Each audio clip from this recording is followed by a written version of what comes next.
Excuse me, real quick. Oh, Then rude.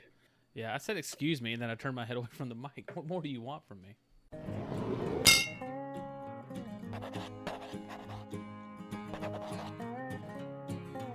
All right. Hello, everyone. Thank you for coming and checking us out today. This is The Rough Craft, the show dedicated to creating news story ideas while enjoying a nice, tasty beer. We write rough drafts while drinking good crafts. Yeah, we love them rough drafts. My name's Tom, And I met. and let's get on with the show. Let's see. I guess we You can go think ahead. we'll ever get that down? Yeah, I have it down like 20 times a day. It's just the one time a day that I can't get it down. So anything you want to go ahead and talk about before we get started? Actually, I want to go ahead and talk about what's coming up next month. Me and Tommy have been talking about doing something called the Writer's Craft. And it's where we sit down and talk to other writers of fantasy, or just anything in general, and talk about their methods, what inspires them, and like their fantasy races and stuff like that. And we actually have a guy so far. Now something can happen and he can fall through, but so far we have a guy lined up, and his name is Logan Westerlid. He talked to him on Twitter. That's a good name. Yeah, I like that his name. Logan Westerlid. So you can go check him out. He's looking for beta readers. So if you're looking to read something, he's looking for beta readers, and we're going to interview him sometime in September. If things going according to plan. So we'll see how that goes. I'm just saying, everybody's always excited to get into the beta testing of a new video game. Let's try to get people excited to get into the beta testing of a book. I've never heard of that before. It could be the coolest new thing on the blog. All right. Yeah. How's let's. I need to make a graphic for this, but let's talk about Book Watch. How's things going with that? For me, Yeah. still hadn't heard anything from the editor, so that's no news is good news. I'm hoping. Yeah. I talked to another editor who I was going over my query letter with. Now, a query letter is something you send to literary agents, and if they accept you, they'll take your manuscript and take it to publishing houses. Well, I talked to an editor for that, and he was like, "Well, your query letter is garbage." That's good. Well, I mean, that may seem harsh, but that's what he needed to hear. Yeah.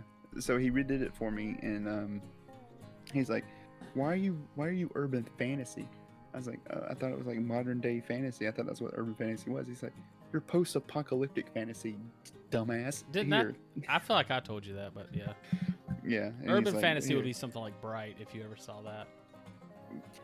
Yeah, but there was no other category on Oh, the okay. Reedsy. It was got either you. high fantasy or urban fantasy, and I was like, well, it's not high fantasy, it's urban fantasy, I Yeah, guess. yeah, if There's anything. no post-apocalyptic fantasy category, so I just said urban fantasy. It's like, this isn't urban fantasy, you shit ass, and I'm like, oh man, You shit ass. I feel terrible. I feel like a noob. I Yeah. pretty much am, but That's what it. Yeah, it's just we're learning. Same thing with what we're doing here. It's all a learning process. I think where me and Matt is now is even though we're hardly anywhere yet, we're a hell of a lot further along than we were a year ago before we started doing all this. Yeah. With time, things get better. Let's go ahead. We have a Facebook, The Rough Craft. We made one of our first posts in a while, posting the new video. So go check that video out again. Got to plug that one more time. And we also have a Twitter page, and we have a Storyfire page. I don't know if you guys have seen the new Storyfire app. Matt can explain more. He's been using more than I have. But we plan on releasing a story, little short stories for episodes. Try to do that every week. Haven't done one for the new one yet. And I honestly, for some of the past episodes we've done, we have a story written out for Pantheon's Verdict. If you guys saw that, I'm gonna try to release that on there. I don't know how to work with that app yet, and would like to try to write a short story for A Pirate's Life for Mage, one of the other stories we have up there. ooh, that would be good. Probably will never do Doe Dreams. I saw that on there Doe Dreams? on my recommended after checking one of our videos out today, and totally forgot about that. We'll probably never do a story for that. Forgot about Doa Dreams. Yeah, but I think that's it. There was something else. What happened in Doa Dreams? It was a girl that opened up a pastry shop. I think it's like a cafe pastry shop. I don't remember boy. what happened, man. go back and listen to that horrible episode. I thought I'm about sure it. it's great. Yeah, I don't think. I mean, it was probably as good as it could be. It's just the story wasn't our cup of tea. Was really going out there and doing Is that something. when we were doing the wheel thing? I don't think so. I think it might have been, but I think it was mostly we were just trying to do something completely new that we've never done before. And we decided that our best bet is to stick with fantasy. Yeah. So try to think. Okay, let's go ahead and I'm gonna talk a little bit about the beer or not the beer, but we'll get to that in a minute. Talk about the story we have planned for the day, and it's an idea that we had a while back. We never got around to doing it, and with current, it's kind of died down a bit. But with current talks of UFOs and stuff like that going on, we thought we'd do like a space. What we want to do is like, I don't want to sound derogatory towards any people, but a white trash, like UFO encounter. Aliens. I thought you were going to say aliens. I said, just say extraterrestrials. But then you were like, wow, white trash. But yeah, so like it's kind of like a white trash trailer park people meet aliens, and so we don't know exactly what yet. I had an idea of wanting to do kind of like a space western. Whenever I was looking through music for the episode the episode that released today on our YouTube channel. But we'll see how it goes. So, anything you want to add to that idea? For anything, anything else I missed? No. Now, one second. Are the extraterrestrials white trash, or the people who encounter them? Who knows? We could flip it on its head, and we could have humans visit some white trash aliens. What was that? That was a movie that they did that where the human had actually landed on the alien planet, and the human was the alien. It was a little animated movie. So we could maybe do something like that. We'll see how it goes. Yeah. But yeah. So let's go ahead and I guess get into the beers of today. Go ahead and talk about yours, Tommy. All right. So for my beer today, coupling it with the white trash element, and now again, not making fun of anybody. I like to consider myself somewhat white trashy from time to time. And so the beer that I went for today is a nice Pabst Blue Ribbon. Pabst Blue Ribbon is actually one of my favorite go-to beers. I've been drinking it for a while now. Get you a good shot of it, other than the picture we got there. So I got it actually in cans and bottles. I actually got some last week. So like I said, I drink these not just for the show. I've drank them on. It's one of my go-to beers. I think that's really all I got to say about Pabst Blue Ribbon. I don't think there's There's not much to say about Pabst Blue Ribbon. if you've had it, you know, and if you haven't had it, you know what you already think about it. So everybody's already got an opinion of it, good or bad. All right, go ahead and let's talk about your beer. Oh, well, since we're doing space, I thought we'd do a nice Blue Moon Belgian white. It's a good go-to beer. Also, I just stopped by a gas station. I was like, I need something that's space-oriented. I don't want to do white trash. Tommy's doing white trash, so I thought about getting some of that. I think it's called Elysian Space Dust. We had that one time for a previous I didn't really episode. like that beer that much. It was an IPA, wasn't it? Yeah. I can't remember. Yeah, I'm I wouldn't not a big mind. fan I of wouldn't mind trying it again. But yeah, we have a buddy who really hates Blue Moon. He used to like them, but Blue Moons in general do tend to be sweet. So I understand why people may or may not like them. Yeah, this is a little bit sweet. I got 3 of them. So I know you've already opened your bottle. That's fine. I'm about to pop my top for the audio. About to sounded dead. I think I dropped one of these a few days ago. I don't know if it's this one or another one, but we'll find out. But was that actually your bottle that did that? No, that was a can. Oh, okay. I was about to say that sound like a sound effect that you had ready to go, like a sound table. Yeah, man, that's what we want it to sound like here at I like how in the description you say Tom and Matt are back at it with a new story and some new beers. These aren't new beers. It sounds good. They're like, oh, what's these beers got to be? They're like, fuck this show. But they already clicked the link. All right, so we're good. We got what we needed out of them. That's not true. All right, so since I let off last week, you lead this week. I don't know what to do. I didn't expect this, Matt. No, hold on. Dead air. Pabst Blue Ribbon. I was taking a drink of my. Oh yeah, I forgot. See, Matt here because the way that we have to do set this up so we can both have a camera. Matt is actually unable to see me. Let me actually. Nope. No, I'm having to watch the stream muted on a different monitor. Yeah, and there's a delay there. But Yep. Uh-oh, I hit my mic. Oh Sorry. yeah, that was very squeaky. Okay, it's funny. Like last week when we was doing this, was it just me and you talking? Like when we recorded, there was nothing else playing or anything, was there? No. It's so weird because like for right now, for some reason, everything just feels so quiet. Yeah. It's you who's not talking. So yeah, well, see, I listened to. I just, like I said, I edited this new video, and boy, I sure do talk a lot, and I feel bad. And like, I'll be going on a rant for like 5 minutes, and you'll go to say something, and I'll just keep on going, and then finally I stop, and you'll say something for like 2 seconds, and that's enough for me to just keep going, and it's a problem I have. That's why you're the host. Yeah. I'm the co-host. So, well, I do want to ask you, which version of the story do you want to go with? Do you want to go with some aliens come in and abduct some people in a trailer park, or do you want to go with humans land on an alien planet with an alien version of whatever their trailer park is and abduct somebody? Boy, that is going to be a lot to go through if we do go that route. I feel like we can have some good comedy. That's what I was thinking. With a trailer park, aliens coming to the trailer park. But I mean, it's been done before with Earthlings going to Mars and they're like white trash aliens there. Been done the once though, I think. But yeah, I think that's enough. Okay, let's do.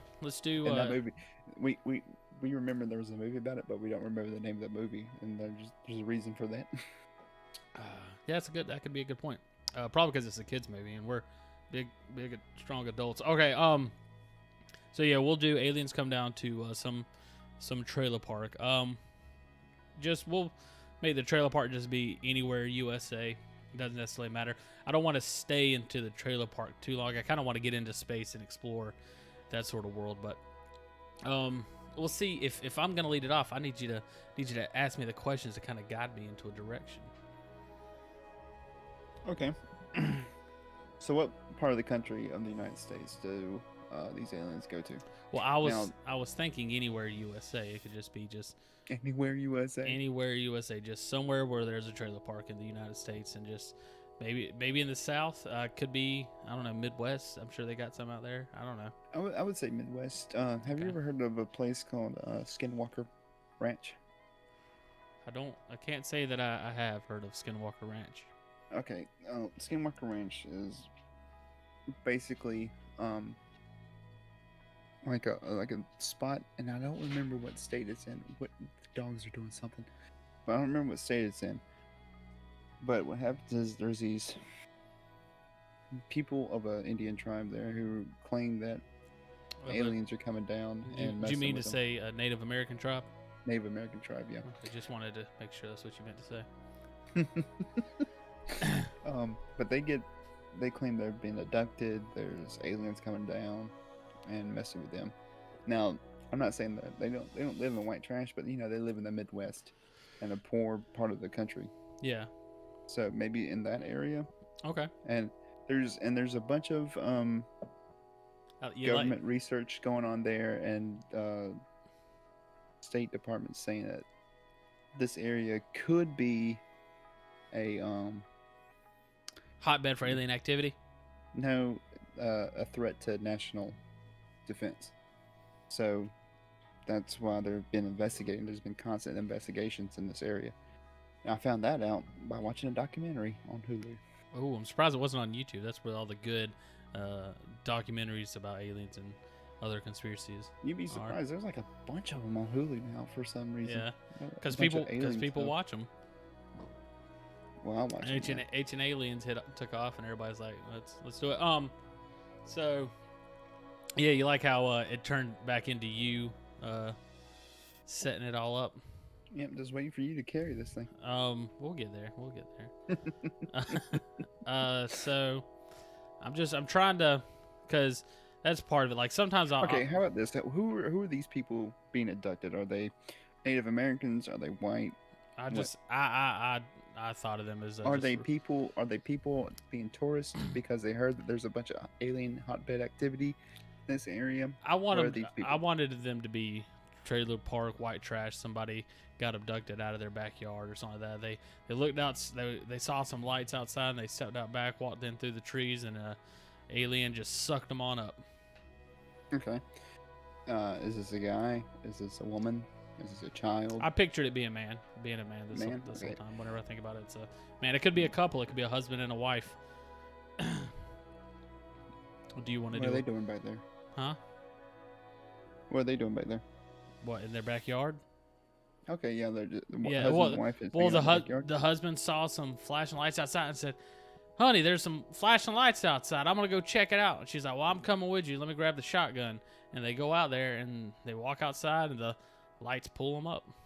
Okay, so the husband has a shotgun. I see it as like a typical alien abduction story that people have. Okay. Husband has a shotgun. Right? Yeah. Okay. Okay, I thought you were. Are you going somewhere with that, or was No, you trying to lead me into? So, I'll say the aliens. There's so many different. The main thing that I'm wanting to do here is I'm wanting to have the aliens take these people up into space and to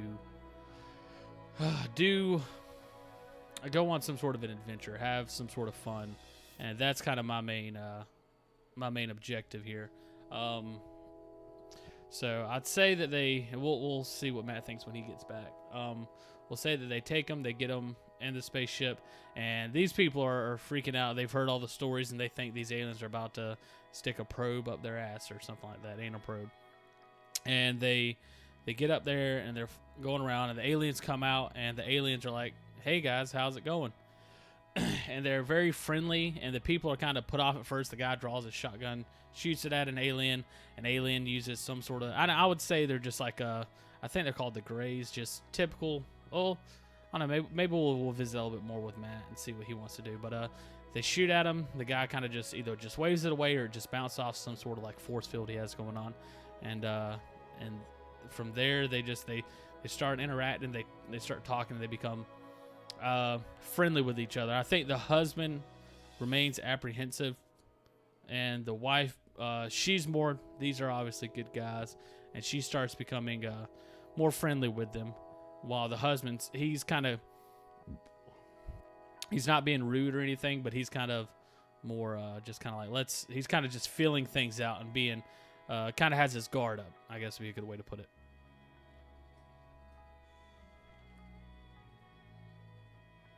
And while Matt's gone, let's go ahead and try to come up with some names for these. I'm seeing right now in my head, I'm picturing 3 aliens and these 2 people, woman and a man. So the woman's name's obviously, we already said it. It's Honey. Her name's Honey.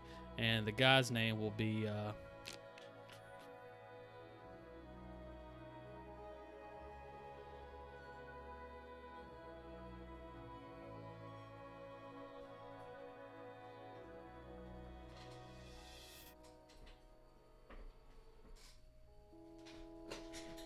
all right. Did a little bit there with myself. And our other 3 viewers, hey, how's it going, guys? So, did you catch everything I just said? Who, me? Yeah. You said that while we wait on Matt, let's give these things some names. So what names you come up with? Well, that was a little bit more before that, but did you hear Okay, before what that? did you say? It's No. I said so they pull them up into the spaceship. The humans initially think, typical alien stuff. They're about to give them an anal probe or something like that. And the aliens are actually very friendly, like, "Hey guys, how's it going?" And the husband tries to shoot him with a shotgun, and the alien either kind of like waves it off or like it bounces off some sort of a force field they have there. Do you want these aliens to be Greys, or do you want to try to come up with something new? Let's come up with something new. I feel like Grays have been kind of... Okay. Well, I'll let you think on that while I'm telling the rest of, because that's not. I mean, it's important, Okay, but go it's more of a visual thing. So, So then the wife, the aliens are very friendly to these people. The husband keeps his guard up the whole time. Basically, he's going through the motions. He's being nice because he has no reason not to be, but he has his guard up the whole time, being very defensive. They never even try to take his shotgun, and he feels safer with it, even though obviously it's not going to do anything. And the wife, she's very friendly. She seems to like the aliens a lot. And I said we already, for the names of the characters, we already have the wife's name. We said it earlier. It's Honey. That's what he calls her when he says, "Honey, grab my shotgun." And we just need a name for the man now. Okay, so are we thinking like a normal white trash, a white guy name? David? David's a white trash name. I'm not saying it isn't, but I'm not saying it is. Yeah, David's fine. David and Honey. He'd be dead if it wasn't for my David. What? What did you just say? You would be dead if it wasn't for my David. It's a Independence Day joke. Okay, I'm still not picking it up. You would already be dead if it wasn't for my David? Yeah. Okay. I'm catching It's, now. you never seen Independence Day? I have, but it's been many years. Well, one of the father, there's a guy named David, and he saves a bunch of people, and his father comes up and says, "You would be dead if it wasn't for my David." So, I'm almost 100% positive that the last time I saw Independence Day was before I even met you. Okay, so we got David and Honey, and they're in the spaceship. Now I envision there being 3 aliens there. So I'll think of some names for the aliens if you want to try to go on and describe what these aliens look like. All right. Do you want tentacles or? I'm not a fan of tentacles. Okay. But I think tentacles could work as far as an appendage. Hey, do you know what the Iron Spider used to look like in Civil War? Spider-Man. Basically the Iron Spider image that I have is of what you see in the current Marvel Cinematic Universe. Basically that's how I'm picturing these aliens. But instead of like the Iron Spider legs being a technology, they're just an appendage. Okay. Kind of like spider-like with a human body. Okay. And let's say instead of a human head, there are elongated heads. You know how Frieza's head was in Dragon Ball Z? Yeah. So like an elongated head, and they have these appendages coming off the back. Are you saying the appendages are like tentacles, or are they spider legs? Because what I was saying earlier is I think a good appendage, because humans are great because we have opposable thumbs, but I think a race that had tentacles could have still did really well too, because you can grab stuff very efficiently with that and everything. So I think tentacles could still work really well. Even though visually I don't like tentacles. They say spider legs with human fingers, like human fingers, but like appendages. like a tri-fingered thing or something, or do you want to have all 5? All 5. Boy, that is a unsettling image. So now I know you're saying they're like spider legs, but I'm imagining these long, thin human arms coming off of these creatures' backs. Oh, that works. Yeah, let's do that. Okay, so they're and so pretty much other than that, they look like a regular human. The head's elongated, but they have like Mr. Fantastic arms on the back of their back. Okay. On their back. And those things I imagine can just go every which way. All right, so I don't really know. All right, so David is. Go ahead. What is the reason that they've picked these people up? That's what I think we need to figure out. Why is there crop circles? Why is there cow mutilation? We don't know. Why is a posi track on a Plymouth good?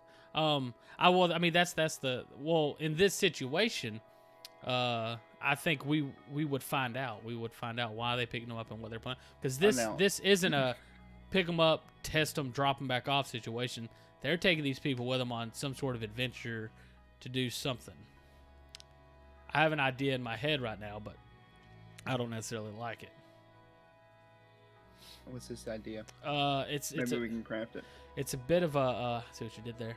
It's a bit of a I guess kind of like a testing type thing, kind of like a show and tell. Like all like they're either we could do their kids or them as alien scientists were tasked with bringing a species from another, like the dominant species of another planet, bringing it in and discussing it and trying to learn what they can from what makes this species good and how did they thrive, and trying to adapt that possibly into their society, or seeing what they want to reject from it.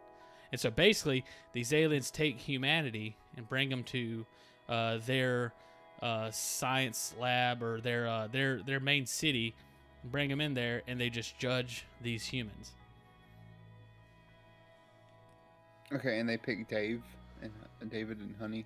They're To do just that. they're just and They're just the random human that they Well, pick up. To them, to the alien, to the aliens, are we just ants? no, they just I pick wouldn't up say, two I random- wouldn't say just ants, because they understand that there's this huge planet and we're the dominant ones on it, so we're a little bit more than ants. To them they're still better than us, but at the same time they don't see, like, you're like, they just pick two random people. They pick two people out isolated that they could grab without any sort of detection, without worrying about anything, because they see every human is all the same to them. As long as you're made of the same stuff, they can still run the same tests and figure out the same information from you. Okay. Because it's not necessarily about their history or anything like that. It's about the actual, I guess, the engineering, the evolutionary engineering of the human body, and how they can use that to adapt in their society and their lives. Now, what's so? Do we want to make them pick David and Honey for a specific reason, or do No, we I want? You don't want to? I mean, we can, if you want to figure something out, we can. But as of right now, I don't see the only specific reason they picked them was because they were isolated and they could pick them up and leave with them without incident. There wasn't anybody there to witness it. It was really easy to just grab them and go, instead of going into a major city and grabbing somebody, or grabbing somebody famous or somebody with kids. It was just easy to grab this couple, get in and get out without having to worry about anything else. Okay, I'm thinking, is David a hunter? Would you say David's a hunter? Do you want to say David's a hunter? Well, I'm gonna go with this story I did and see what you think about it. Okay, go ahead. These aliens aren't. See, this is where that doesn't make any sense, because they have all this technology to travel through space at light speed, or faster than light. They should be able to hunt a creature Well, or monster. I'm sure they could, but I mean, it's all about it's kind of like working with what you have, sort of thing. So there could be something tapped inside of the human brain about their sort of hunting techniques. Like, it could be the smallest minute detail about the evolutionary properties of humanity. It could be any very, very specific thing. They're going and judging the human, trying to figure out the best of it and the worst of it, and just trying to take away. So there could be some sort of hunter tactics within them that they may want to try to pull out. And again, it doesn't necessarily matter if David's a hunter. It's kind of innate hunting stuff that's in there. Right.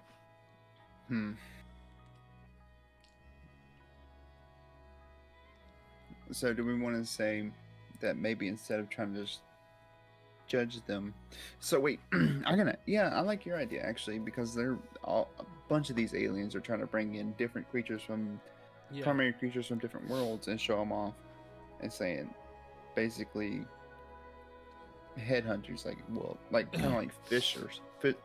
The aliens are kind of like fishermen. They're like, I caught this big of a fish, and look how weird this fish looks. Yeah. And they're basically doing that with other creatures on different planets. Yeah, and I don't see, maybe the crew that we have right here aren't the ones that are necessarily even going to be judging them or anything. They're just the ones saying, hey, this is a new specimen we brought in to examine. And then, there's like a scientist on board that'll be the one that'll go, and they'll introduce the human in front of this auditorium full of other alien scientists, and they all go over and discuss everything that's going on with it. Is David a religious man? I would say so.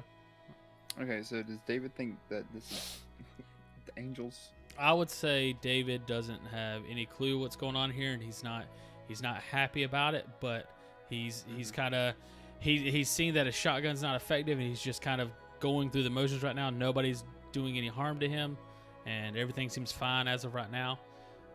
So okay, so what did the aliens say? What does this alien professor say in front of the auditorium? when he's showing off David and Honey. Well, I mean, are we there now? Well, let's say that Well, the other. well, let's introduce the 3 aliens that have abducted them. Okay.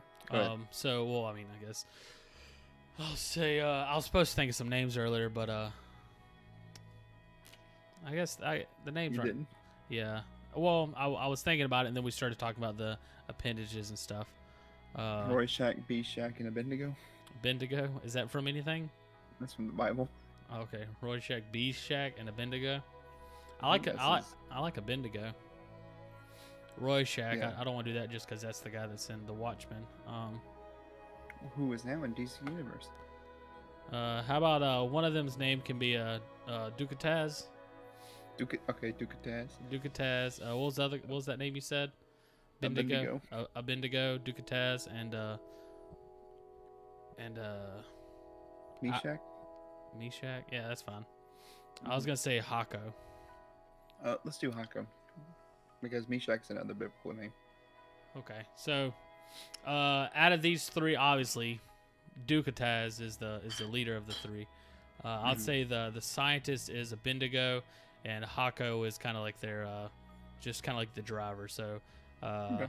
he just mans the ship. He's not the captain. The captain would be Ducataz. A Bendigo is kind of like the scientist. So they get on the ship, and then I'd say the one that greets him. They don't really. I guess who did I say is driving the ship? Hako. He's the. Yeah, Hako. Okay, so I would say that Ducataz basically is talking to him, kind of explaining things a little bit to them, what's going on here, and he's guiding them to a Bendigo, and a Bendigo gets him, and he greets him. He's a little bit shorter than Ducataz was, and they can see he's a lot slimmer, and he's just like, he's super excited. He's like, oh, it's great to meet you guys. And this whole time the humans are like, how are they talking to me and everything like that? Well, they, with all their vast intelligence and all the different species they've already kind of went through, their ability to understand languages and everything's really quick. Like they can do like a scan of the planet, gather all the information, and kind of learn their languages very I got an quickly. idea. How about not only did they grab humans, they also grabbed a tiger, lion, and a bear. Oh my, why is that? They want to show off the dominant species of Earth. So these are the, apex predators of Earth. You got humans, you got big cats, tigers. I mean, not tigers, bears, wolves, stuff like that. They grab the apex predator. They're trying to find. How about this? Instead of just showing off stuff, they're trying to find the biggest apex predator on the planets. Now what for? We're gonna discuss that when we get to the planet. Okay. So I else you need to know? have an idea now, and we'll see. So, we'll see whose idea ends up, and they might be the same idea. There's a lot of time we do this, and I think we have the same idea, but we don't. Okay. Okay. So I would say they just talk to him, kind of, are just trying to quench their fears. And as they're walking, they see a tiger and a bear, or let's say a wolf, a bear, and a lion. You cool with that? Yep. So they see a wolf, a bear, and a lion couple. Like there's a couple of each, and like, what's going on here? And they're like, oh, well, that's what we're talking about. We're here. We're trying to discover the different apex predators of different species, and we're gonna come and these are the represent, and you and these other creatures represent Earth. Yeah. And we're going to find out who is the best predator. Yep. And we'll see who kind of, not necessarily even seeing who's the best, or maybe that is what you're trying to do. We'll see. But and they don't have to tell them the truth about any of this right now. But they're like, we're trying to learn. We're trying to learn from the creatures of Earth and see how we can adapt that in our society. Like, we'll say that they're trying to do everything I've said they were trying to do so far. Since we're changing it, that can still work. And they're like, so just hang tight. Warp drive's a little rough the first time, but I think you guys all should be able to handle it. And then they send them down somewhere, wherever they need to go, and they blast off in a galaxy far, far away. Got a blast. Yeah. To get to this new planet, which is called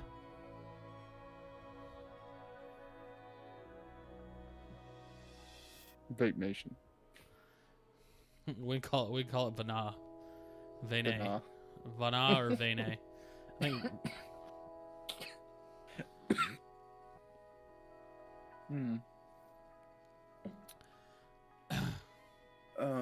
What do we call this planet? Vaneldatar. Vaneldatar? Yeah, that's fine. But If we can remember that. Nope. Vaneldatar. Vaneldatar. All right, Okay. so they arrived at Vaneldatar, and it's. I'm gonna type it in chat so I remember it. I would say because these creatures aren't dumb. What there is, there's pockets of cities.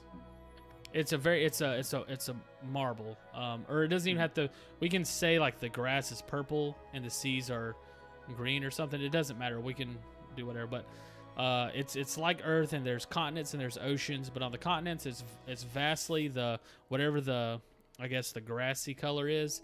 It's very lush and foresty, and then there's huge pockets where there's cities, and the cities, and because they're maintaining their planet. They're taking good care of it and stuff like that. So they allow the planet to do its natural thing and allow themselves confined to small cities while still being able. There's small outcrops within the forest and stuff like that, but basically instead of having a big nation that covers a whole continent, they have a big city, bigger than New York City. Like I'd say, like 10 times the size of New York City, but that's it there in that region. And then in another region, there might be another city like that. So where we think of every country, there's now just one big city there. Okay. And then everything else is just lush and green. You think that works?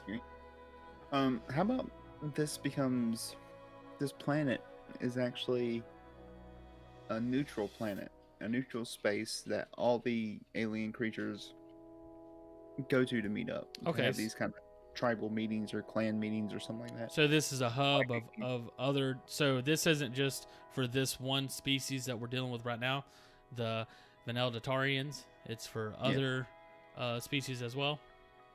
Yeah, let's just say it's like Antarctica. You know, Antarctica is a neutral zone for every country in the world. So kind of like Vaneldatar is the neutral zone for all the planets or alien races in the galactic committee. Okay, well let's say then instead of it being a planet, then let's just say it's a moon, because that'll be big enough to facilitate whatever it is they're needing to do here. Is this this hub, and it goes along with that blue thing that you was drinking on. We can call it Pabst Blue Moon. It was named after its discoverer. Blue Moon. It was named after its discoverer, Pabst, who was a captain going through the galaxy. Nah, we don't have to do that, but we can still call it Vaneldatar. Well, what's just called the alien race that picked up David? David. David. Okay, I thought you said fifth at the end. What, you mad at me? Be dead without my David. So we're just gonna call them Vaneldatarians then, and they're from their planet, wherever that is. The planet I just described is where they're from. We're not going there. We're going to Pabst Blue Moon. So we get to PBM, and what? So I mean, is this a moon that's like ours, or does this moon have like an ecosystem? Or? Yeah, this moon's lush. Okay. Steam. It's basically Earth, kinda. Let's say its colors are reversing. Let's say it has blue grass, blue hills and forests and stuff like that, and then it has then it has green. Its oceans are green. Okay, I like that. Red trees. Well, I mean, I figured all the greenery would now be bluery. Okay, that works. I can't tell what you're doing. Like, you keep looking at or not even at the camera. You're looking at something, and you're glaring at me. Okay, so they get to the planet or the moon, and they're, I guess, who was it? What was his name again? The scientist, not Hako, not Ducataz. What was the other guy's name? Indigo. What was it? Say that again. Indigo. Indigo? I thought you said something else, or I thought you said like indigo or indigo. Mendigo. Who? What'd I say? It doesn't matter. Meshach. in Abendigo. Abendigo. Yeah. Okay, so Abendigo is talking to them and everything. So at this point, I'd say that they're pretty much again the humans still holding his shotgun. They're not going to take that from him. Everything's cool. And he said, "Look, man, you can keep that. We're not worried. You're not a threat to us. We're not a threat to you." And we get there to the planet. And do you think would they go through any sort of preparation before they go on display, or how would things work? Yeah, I say they give David and Honey a nice shave, a trim and a shave. Now, when you say that, do you mean shave their whole bodies or just make them look nice? They can look nice. They strip them down, force them like David has his arm hair and everything shaved. He has his hair trimmed up. He has his beard trimmed up nice. Honey has her hair trimmed up everywhere, and they give him some nice fancy Van Eldatar. Oh, attire? Yeah, nice attire, and like their fancy attire. It kind of looks like Goku came back from Yardrat. And oh yes, Yardrat. Yeah. Yeah, Yardrat. Yeah, they kind of dress him up like that, and they actually upgrade his shotgun for him, so it looks more impressive when he's standing up there. I like that. Yeah. So he's got this big, nice, gleaming shotgun, and he's dressed in this Van Eldatar, Van Eldatari wardrobe. That's cool. I don't know what's gonna happen to them, but I like the idea of them going back to Earth and him having this cool ass shotgun to show off. And then of course the U.S. government comes in, takes him, kills him, and then does an autopsy and uses this gun to create the next line and military machinery. And yeah, like they upgrade a shotgun. They give Honey. Now, what was Honey carrying when they abducted her? Was she carrying anything? I didn't have anything planned. Any. I don't want to say a frying pan because that seems so. Yeah. Not right. Maybe she has like a switchblade that she carries around with her. Okay, if you want like a weapon. A switchblade and try to stab the aliens, and they're like, "What are you doing? Just stop!" So they upgrade her switchblade. Okay.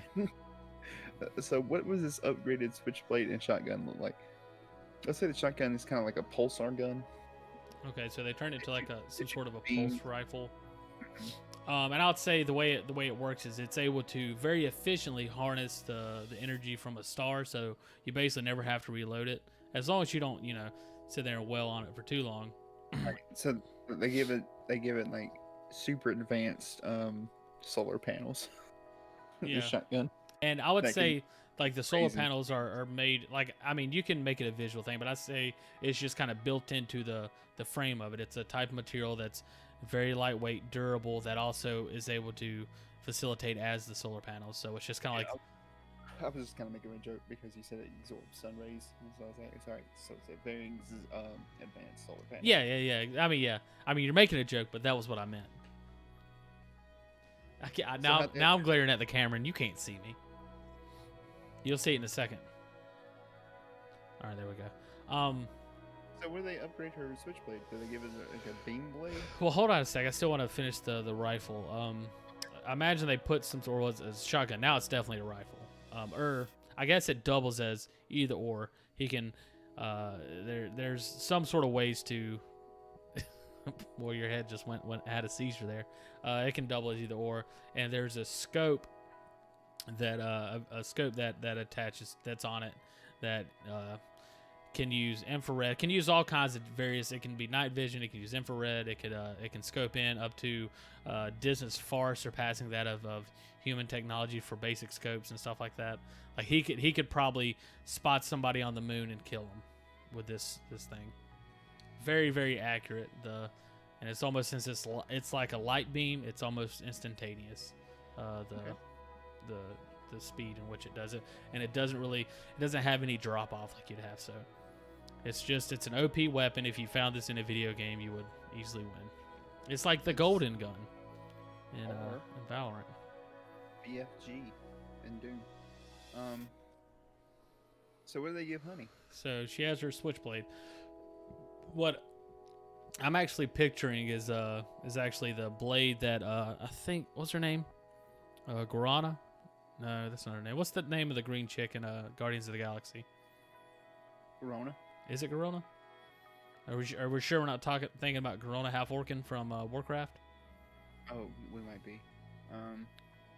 But anyways, she has like a little knife. I think it's her that has the knife that that Thanos had given her. I'm picturing something like that. So it's dual bladed on the end, and I'd imagine that. Or actually, how about this? Instead of it's like that, but it also has a circle around it, and I'm visualizing it for the people watching because you can't see me. But it has a handle in this. Yeah, Gamora. She has a handle, and then there's a circle around it, and the blades are attached to the circle, and she can. It has whenever she's holding on to it, it has receptors in the handle that can pick up on her brain waves and stuff like that, and so it can then go off of her brain waves, and so she can hold it and it can start spinning whenever she wants it to, and also the blades can shoot out with like it'll have like a trying to think of like a some sort of cable that connects to it, so the blade itself can just shoot out and like go out at a distance and then retract back, and she controls all that just with thought. It's really easily, it's super easy for her to pick it up. Are you not able to visualize it? No, I'm picturing it. Okay. Like a yo-yo, kinda. Yeah. Okay. Sort of. That works. Yeah. Okay. So they're looking all souped up and nice. They don't understand what's really going on yet, but they're in their display cage. They got the bear all souped up. They gave the bear a hat, laser claws. Sure, it's not a hat. What is? Like the bear, they gave him a hat. They gave him a hat. They don't want him to be naked going out here.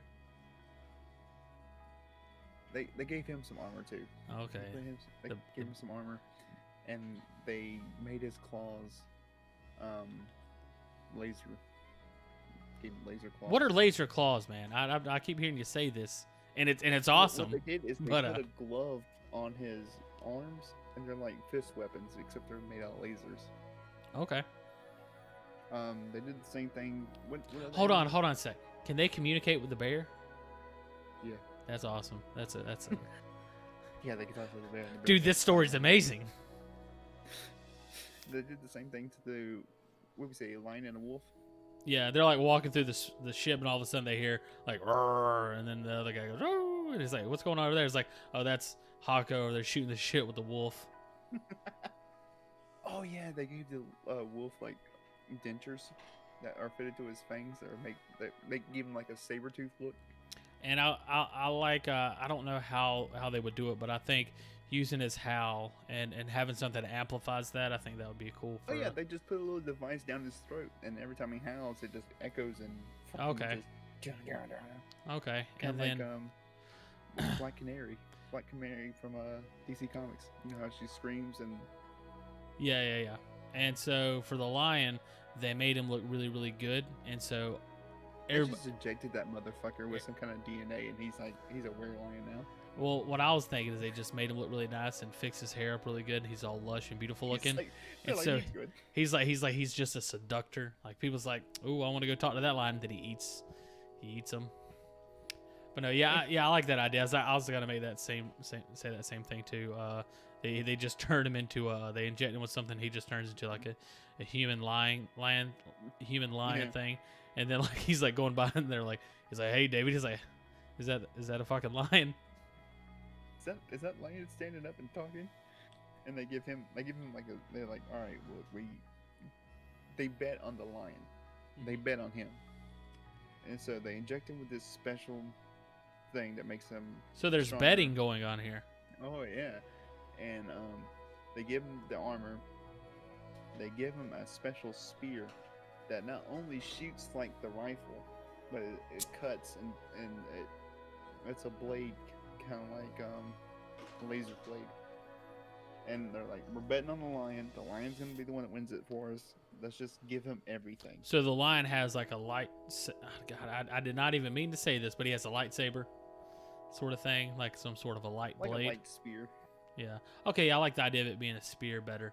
And spears is a weapon you usually throw, so I'd say like he does like the throwing motion with it, and the head of the spear shoots out a laser beam, just like a single like imagine like the head of the spear shoots out, so he has to like keep chucking his arm like he's throwing spears, but just the laser keeps going out. And you would think they would bet on the bear because the bear seems like a bigger, stronger competitor, but they're like, the bear's too fucking clumsy. Let's not bet on the bear. Another thing, real quick, the lion, he's agile. Then these aliens are dumb. They think the male lion's the one that does the hunting. They should have picked up a female lion because this guy. Well, they did pick up. I mean, that was the way I had said it. Is they get two, male and female of everything. Okay, so they give the female lion the shitty spear, and they gave the male lion the good spear. Okay, simple enough. What I was gonna say too is I like the idea of you. I can't remember what the name of them was, but in the gladiator arenas, there was the one type of gladiator that would use the nets. You know what I'm talking about? Yeah. So like the Poseidon character who had like the trident and the net. So I would say he has like a spear, and then also I like the idea of him having some sort of a net. Maybe it's just some sort of a device. Maybe he has it attached to his wrist or something like that, and it sends out like a net that is I'm trying to think of a word for it, but like I don't want to say lasers, but it's not like a physical net. It's like a pulsing net or something like that. Why don't we just say a taser? Taser net. Okay. So so it's still a net though. Yeah. Well, yeah. But I mean, I'm just trying to think of the imagery of it, like a futuristic net is what I'm trying to picture. But yeah, it'll definitely do the tasing. For sure. Like a magnet net. You know, the kind of net they did to Thor in Thor Ragnarok. I don't remember the net. But yeah, whatever they had in there, that's probably what I'm thinking of. I probably somehow picked up that image from there. So now let's say. And I'll just say for the bears, the wolves, and the lions, I would say for the most part they blanketed. They all get the same weapons as their counterparts, so we don't have to go through all of that. Except like each one has a special. I take it back. Like they give the female bear, they give her like armor plating on her arms that increases the strength of her arms, so she can give really good bear hugs. Well, I was just saying, like they give him specialty weapons, like David King with the shotgun, so they upgraded his shotgun. Yeah. They didn't give him no laser fucking claws. And the wolf, their main attack is their claw or their mouth and their So they upgrade their mouth. Bears, their main attack is their claws, so they upgrade their claws. And the lions are like, well, full bets on the lions. Let's give them everything. Okay, yeah, I like that. I'm still saying that the female bear has this incredible bear hugging ability. Has rockets on their forearms that rocket around. Yeah, there you go. Okay, so you said you had an idea once they got on the planet.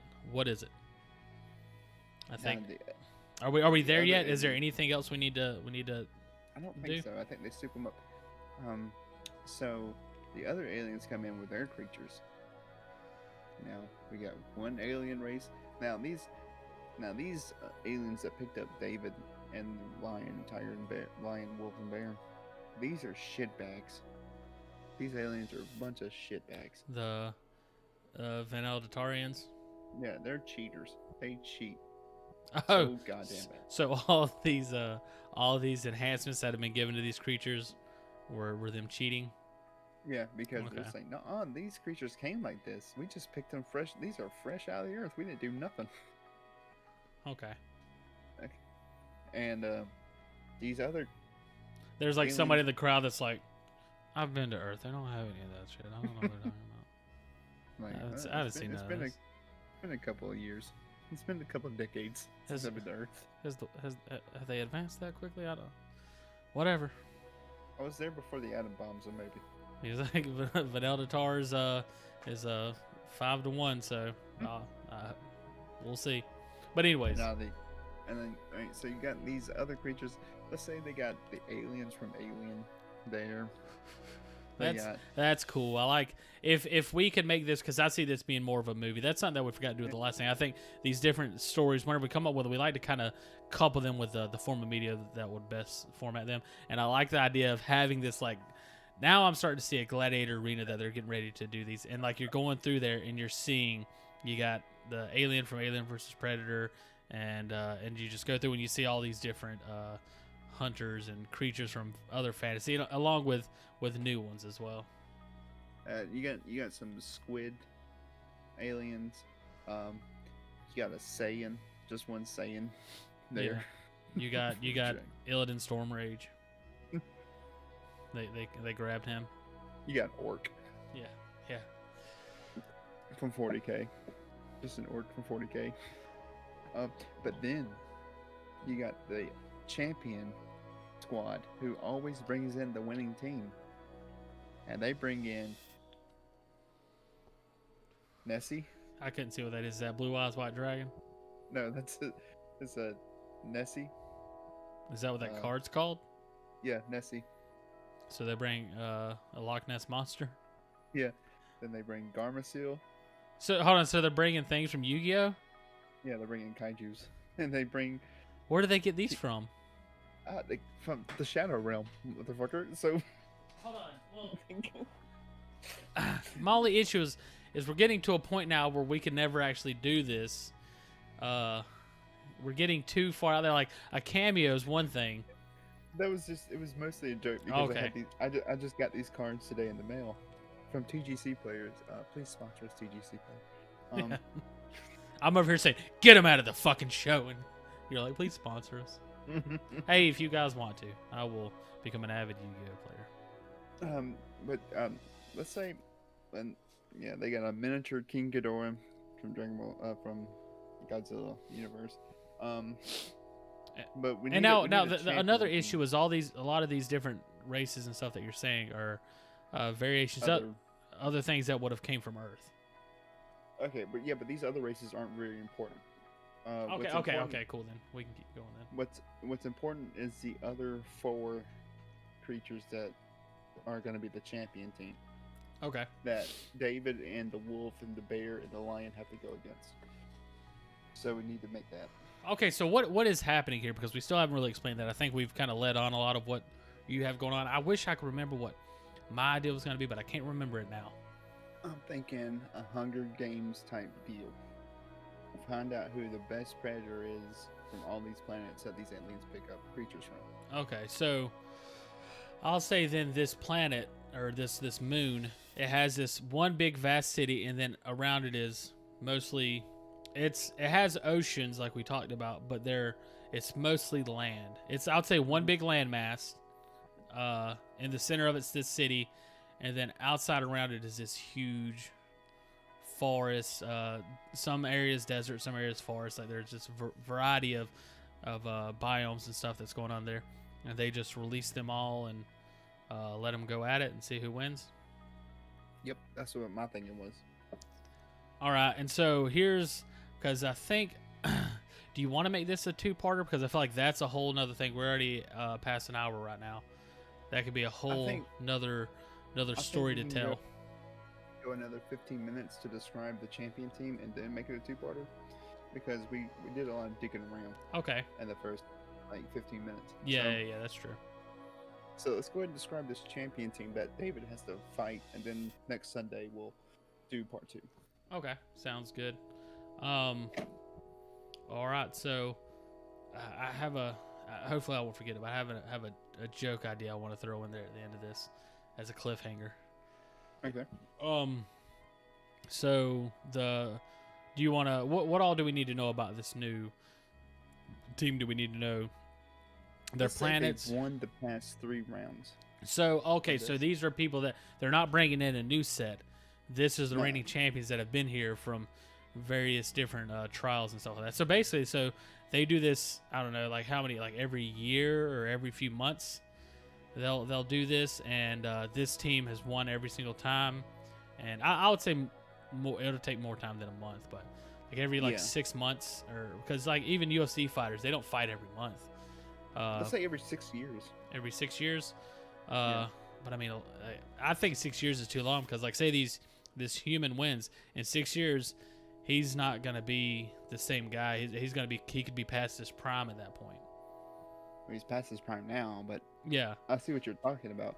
But Einstein's If these people, theory of relativity. I don't want to get into all that nonsense, but fine, they have some sort of Time works different. they have some sort of hyperbolic time chamber that they can put some people into that can allow them. Oh, I guess it's the reverse of a hyperbolic time chamber, where they can go in there and they can train and they can relax and stuff without ever getting much older, without time really passing for them, along with Are they whatever putting in Einstein cryogenic? said. Maybe they freeze them. Whatever it is, Then they I want it to be very relaxing, like almost it's like a sauna cryo Matrix. chamber. So like Okay. they put them, or yeah, something like the Matrix. They put them in something that's very relaxing, and they can go on with time passing without them changing.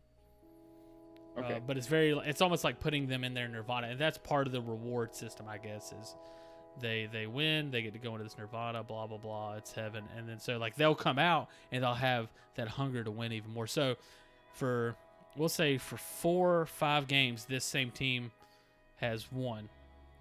And so that means all these other races from all these other planets have all died. So they've killed. So I'm just trying to envision it. That's a pretty substantial accomplishment. Like that's pretty cool. Now, Thinking of it in that sort of way. I can think of 2 that, and they're probably not even that good for right now. We got a undead couple. Now, when I say undead, I don't mean like zombies, human zombies. I mean like creatures that won't die. You mean like immortals or? Yeah, kind of like immortals. Like you cannot kill them. Now, David and the bear, and that's them. That's their bag. How to figure out how to kill them. We Now- can figure that out later. Now, what happens? So, in all these competitions, so there's 4. Everybody has four species from one planet that they can bring. So, 4 species, so 8. They had a team of 8. out of all of them, their team of 8, nobody's died yet, or has some of them died, or how do we want that to play out? I would say some of them died, but these aliens have a way to bring them back. Okay. The ones who died. Okay. Winning team, only the winning team. Yeah. Like There's a respawn beacon, and they can Yeah. respawn them in the middle of the game, just like in Apex Legends. Yeah. So I would say kind of like bat-like creatures, these immortals. They're kind of like vampires, but like they have 6 arms. They're kind of like centipedes mixed with a bat, but they're very intelligent. Ah, the illustrious Cinnabat. Cinnabat. They're very intelligent though. Okay. Do they have But- sonar capabilities? Hmm? Do they have sonar capabilities? Yeah, they're blind. Okay. no- Are they able to fly? No, Okay. they dig. Okay. I like how you just go. So they're like mole bats Mole bats. Yeah. with the mini armed mole bat. Now, whenever you say centipede like creatures, I'm thinking they got their head and then they have just arms all the way down their torso.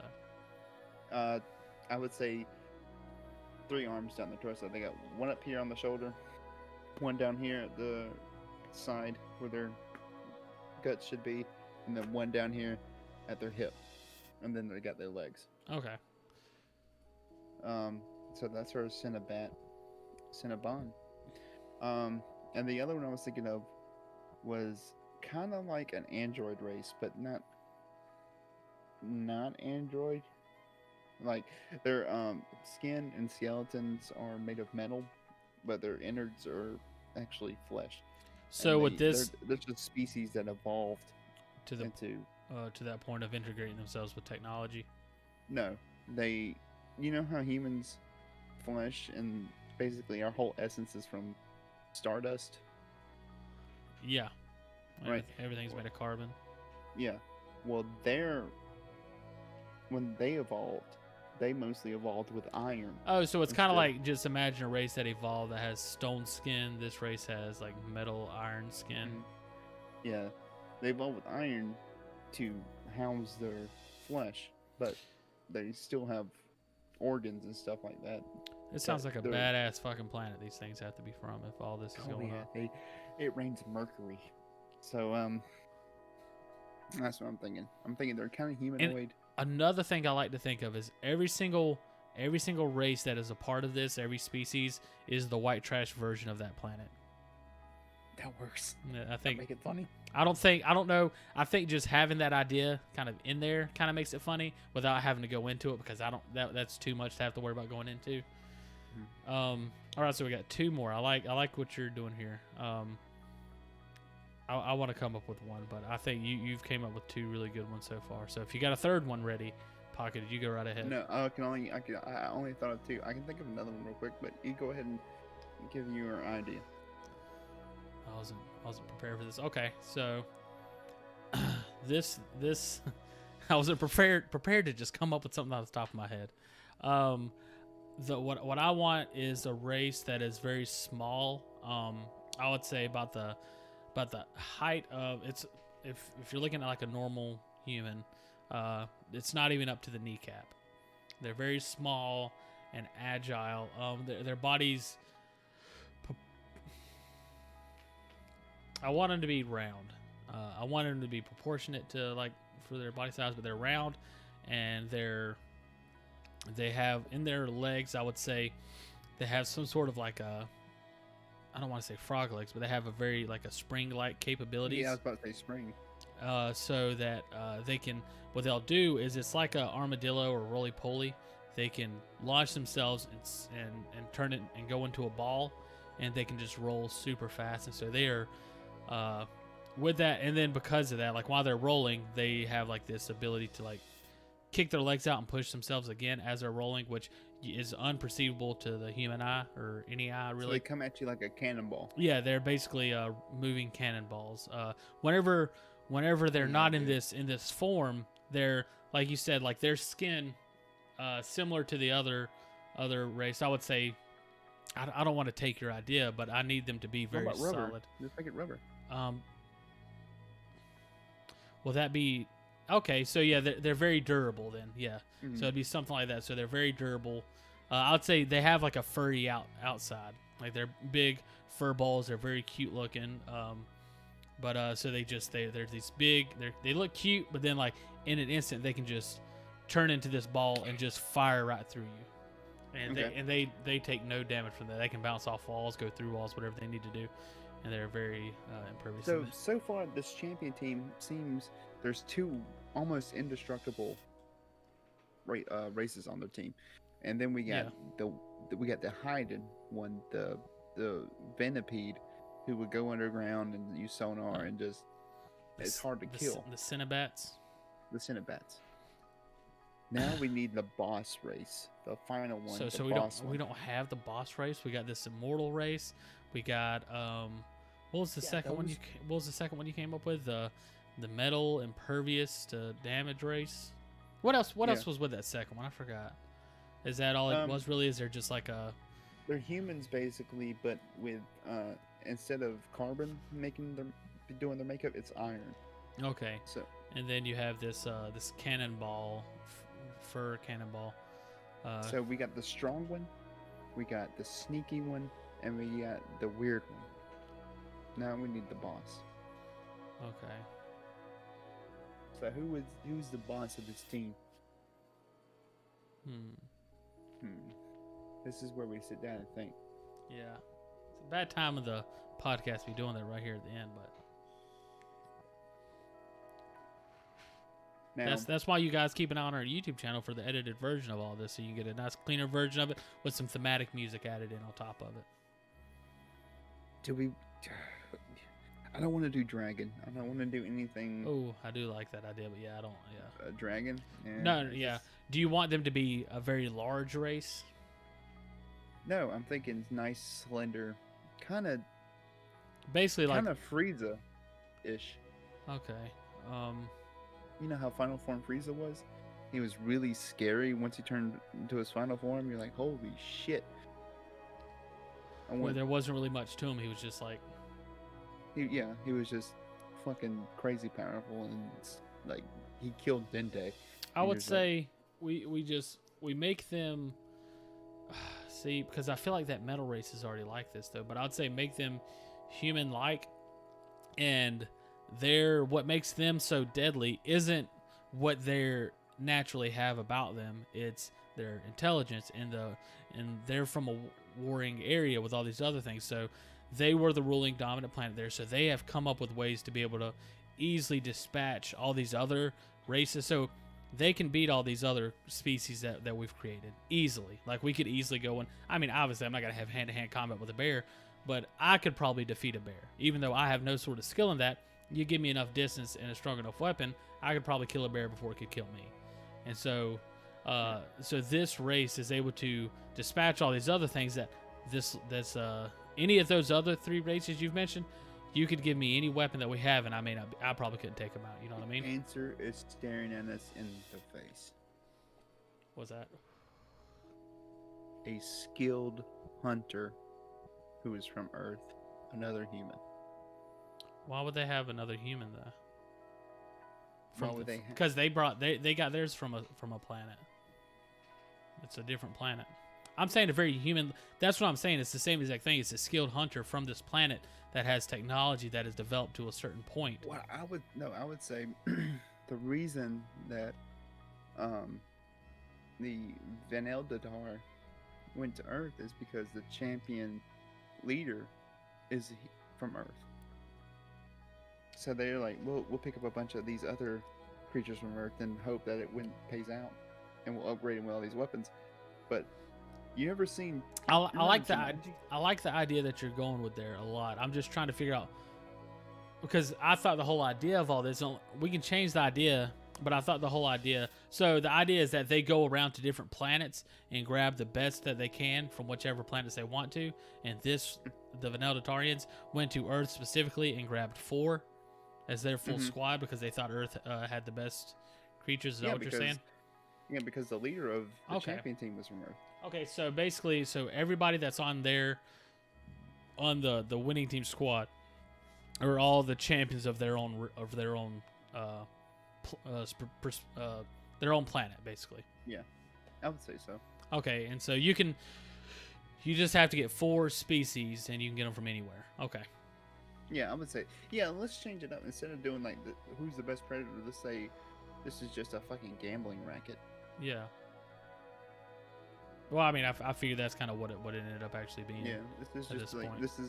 This is nothing. It's a blood sport. It's Yeah. It's like kind of like I'm trying to think of something. There's something like this. It's you've seen Rick and Morty, right? Yeah. You know where they have the big heads that go around and they do the show me what you got, and they get all these different planets to perform. It's something similar to that. Huh? Mm-hmm. Yeah, I know what you're saying. So they do that. They go and get all these different predators and creatures from all these different planets and bring them to this arena, and it's kind of like a black market kind of deal, sort of situation. Like it's not, I guess it's not illegal what they're doing because they're in kind of like a neutral water sort of in the galaxy, but it's not like sanctioned by like the Intergalactic Federation of species or anything like that. Yeah, I think that works. But this dude, he's just insane with a rifle. He'll pick you off. What's up? No, I was gonna say this character that you're talking about that they have, it's Mike Tyson. Let's name him. No, I'm not gonna name him Mike. Chris Kyle. Yeah.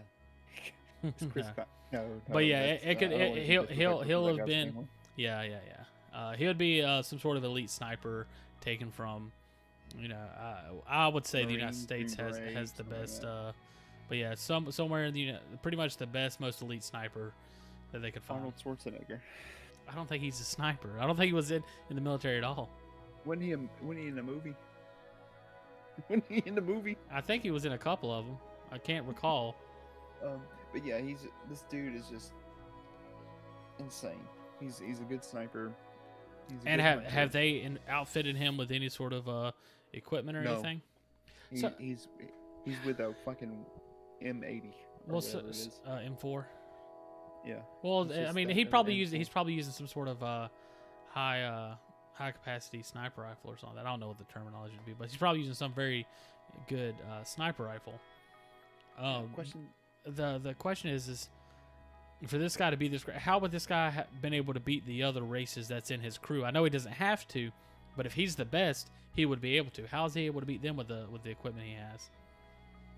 He's just that good. He's just that damn Just good. skills and tactics. He's very resourceful. He's like MacGyver. Well, I'm This thinking dude- of, I can't remember what it's called. The book is called like The Greatest Game or The Greatest something like that. It's that episode of It's Always Sunny where they're hunting Rickety Cricket.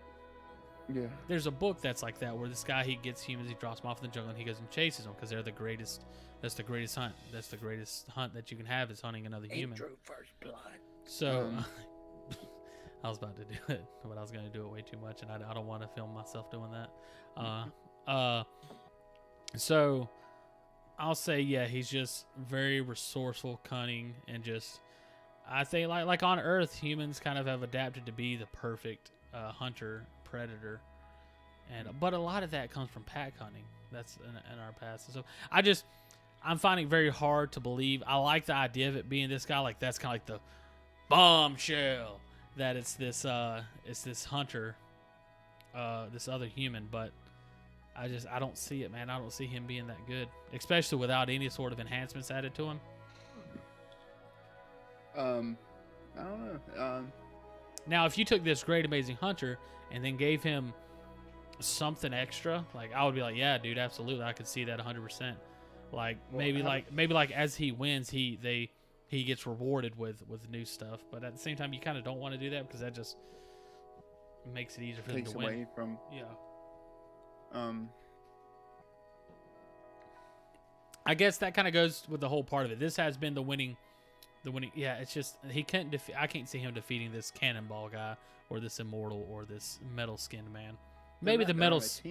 Maybe, but for him to be the best of the best, he is the best one. So he would have. He's a strategist. He's the one he's like Batman. Yeah. Okay. Yeah. There we go. That's enough. Call him Batman. He's basically Bruce Wayne. He's not Batman, obviously, but yeah, he's at that sort of level where he could beat Superman type of character. Yeah. All right.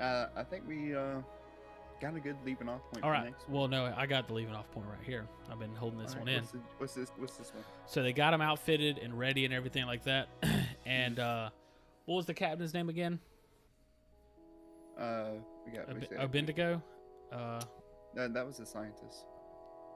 Oh, the leader was Ducataz. Okay, so Ducataz, after they're outfitted and set up and ready to go and be displayed and everything like that, Ducataz picks up the phone and he says, "Mr. President, they're ready." And he hangs up the phone. The president was in on it the whole time, guys. Thank you. That has been the show. No, I'm just kidding. Matt looks shocked. I'm absolutely shocked. Now I can't. I wish I could remember what my other idea was that I had earlier. I think it was a good one. What do you like where this? No. I think it's fun. That's again like it's funny how like it amazes me every time we do this. That it's always slow to start with, but once we get that ball rolling, it's so much fun, and I usually like where it ends up going. Mm-hmm. Except for Doe Dreams. I was like, man, I don't know about this one, man. I was like, no, you go ahead. Like, go ahead and lead this ship. Yeah. And I think that's why, the way we do it usually is I'll start on, I'm asking you questions and kind of getting you to get it started because I have the questions, but I need to get things started. So, like, when you were asking me to do it, I'm like, shit, I don't know. So I need you to ask me questions to kind of give me, like, it's splitting the load. Instead of me asking myself a question and then answering that question, you can ask a question, I can answer it, or I can ask a question, you can answer it. Yeah, but this is, I didn't know about it at first, but now, this is a great story. I can't wait till next week. That's another thing I really like about this is, for the most part, everything and this is very cocky of us to say, But for the most part, Probably, if you're gonna say that. everything that we've ever done, I really like for the most part. I really loved A Pirate's Life from Age. I love the Centaur thing, which was one of our first things we ever did. I love this. I Do love. you remember the fucking test episode that we did? Was it the Centaur one? No, the Centaur one was great, but it was the one where the humans who got infected with this disease turned into orcs, and they divided up the continent. Oh yeah, And that one wasn't bad. that one was that was my favorite one. Oh, so really? far. Yeah. I That fucking wasn't love that story. that wasn't our original test episode though. It was with Devin. Yeah. Um. Yeah. So- I still like that one a lot. Yeah. I would like to revisit that after we finish this series. Actually. Okay. And that's I have similar ideas where like going back and revisiting Pirate's Life from Age. And that's what, man, this is such a good thing, I think. And I think there's so much because we're coming up with new stories every week. So if we did this for a year, that's 52 stories that have tons of directions that they can go into. We can revisit. That's the curse of writers Yeah. in general. Yeah. They come up with, they have too many ideas and they'll never have the time to do it. Yeah. And I think this podcast is a good outlet. Yeah, that's a good point. It's a way to kind of to practice the craft and to as rough as it may be, we get to practice that craft, and we get to use it as an outlet for creative ideas and stuff like that. So yeah, and it's funny, like what we do on this show is something that I've done for years, and I've kind of talked about it before. Is I'll just think of something, come up with it, and write it down, and it's just so much better to do it here because I get to do it with you, which is fun and. Don't have to worry about writing it down. We got it recorded, so everything's good. All right. You want to do the summary real quick, or you want me to? Yeah, I'll let you do it this time. That's the hardest part of all this. Summary. So David and his wife Honey are in the backyard. They get abducted by aliens. The Vanel Datar. And what also happens is they abduct wolves, bears, and lions. So during this space travel back to the planet, the moon that they're going to. What's the name of that moon? What is the name of the moon? Pabst Blue Moon. Pabst Blue Moon. When they go to Pabst Blue Moon, on the way to Pabst Blue Moon, they outfit David and Honey with these specialty weapons. They upgrade David's shotgun into a pulsar rifle. They give Honey a nice laser knife that acts like a yo-yo. The blade shoots out, comes back. It's like a whip, almost, kind of. They upgrade the bears. They give them some nice laser claws, some armor. They give the wolves a nice echo box that acts like a sound weapon, some laser fangs, and some armor. And then they place all the bets on the lions, and they give the lions some soup up juice to make them humanoid, and they give them armor and some nice spear weapons. And the weapon, mostly, if you act like you're going to chuck it, it shoots out a laser to hurt the opponent. And then after they upgrade the creatures from Earth, they go to Pabst Blue Moon. In Pabst Blue Moon, we find out that this is basically a gambling racket. That all the aliens have picked creatures to go against one another in a head-to-head combat to see who's the apex predator and who is the best at well, not really the best. Who is not really? They're not trying to find out who's the best. They're just trying to. It's a blood sport. It's yeah. They're trying to earn money. It's like a cockfight. The Greeks didn't set up the gladiatory slaves and stuff like that to figure out who the best was. It was for their entertainment.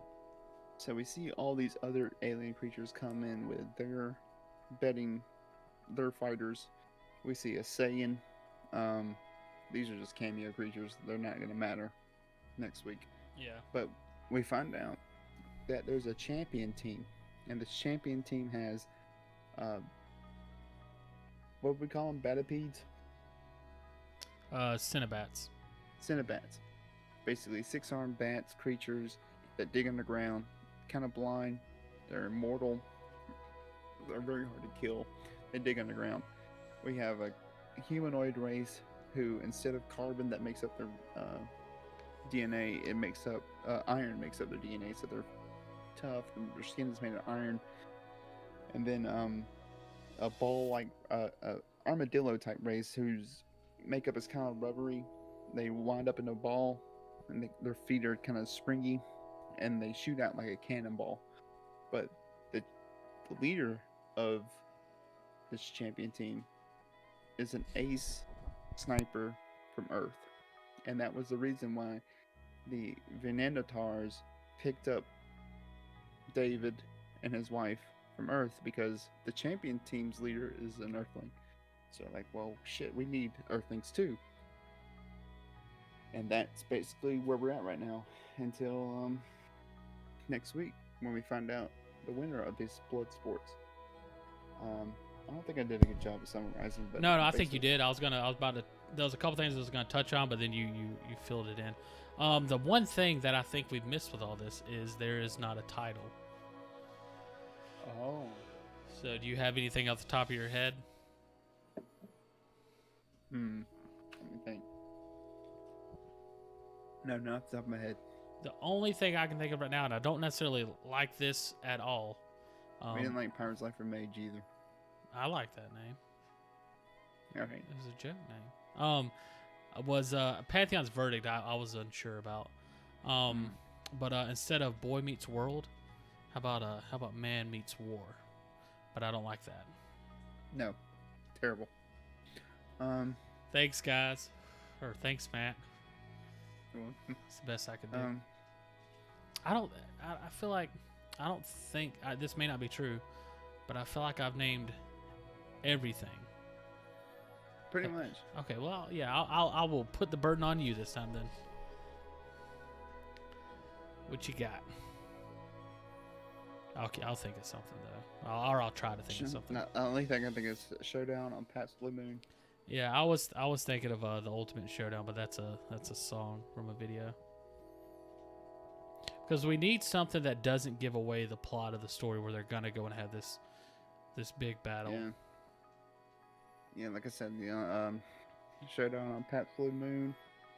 Well, the best thing I can say then is I'll try to think on it, and whenever the video gets released in the slightly edited version of it, I'll have a name for it by then. Sounds good to me. All right. And if you have something that comes up to you in your head by then, just send me a message and I'll look at it. Will I do? All right. So all right, everybody, that has been it for this episode of The Rough Craft. I'd appreciate you all for coming and checking us out. Again, as always, check us out on Facebook, YouTube, which you're already here, and check us out on Twitter. Everything is The Rough Craft, all one word. Also Storyfire. And then soon to be, nothing's been uploaded yet on Storyfire, but go download the app, check it out. It's a neat new app. I think you said it's only been out like what, a month and a half. And I found out it's actually been around for like 2 years and shit. I just never heard about it. Okay, well, it's been around for 2 years. It seems like it's it seems brand new. Not a lot of people using it necessarily yet, but there's some, I guess, some more notable people on there. But it seems like a good place to go and share stories with people. So keep a lookout there on Storyfire, and we'll be uploading some stories and stuff soon. I got like 40 pages from Pantheon's Verdict that I got to figure out how to get on there. And hopefully, like I said, we'll be revisiting other stories, writing small short stories. They may vary in what they actually are. Some might be full stories, some might be short stories from just a scene. It all kind of depends on what exactly we're wanting to do. But yeah, I think that'd be kind of a cool outlet for that. And anything else you want to add before we go? No, I just want to remind everyone that sometime in September we will be interviewing a writer, and his name is, give him a shout out once again, because he's been such a cool dude to me on Twitter. But his name is Logan Westerlid. He's a fantasy writer, and the excerpt he sent me is pretty good. Did you get a chance to read it? No, I ended up taking a nap. All right, but yeah, his excerpt was his excerpt was really good. I enjoyed it, and we will be interviewing him sometime in September. It won't. I'm having a feeling it won't be Sunday night. It'll probably be sometime in the weekend, the afternoon time period, and we'll probably do it live from my understanding. Yeah. If that changes, I'll let y'all know, and if it falls through, I'll let y'all know too. But so far, he's been a real solid dude, and hope it works out. I can't wait to interview him. Yeah, we'll keep you guys updated on the dates and details of when all is going to happen. But all right, guys, that's I guess it for us from the Rough Craft. Well, I appreciate you all for coming and checking us out, and we'll talk to you guys again at a later date and time. Thank you. See ya.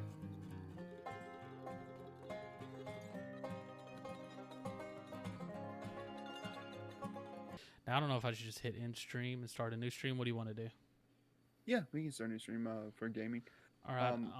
Go ahead. Let me go piss. Yeah, I'll just end the stream. We're gonna end the stream now, guys, and we'll be back up probably in like 10, 15 minutes, maybe sooner. Well, we didn't end it.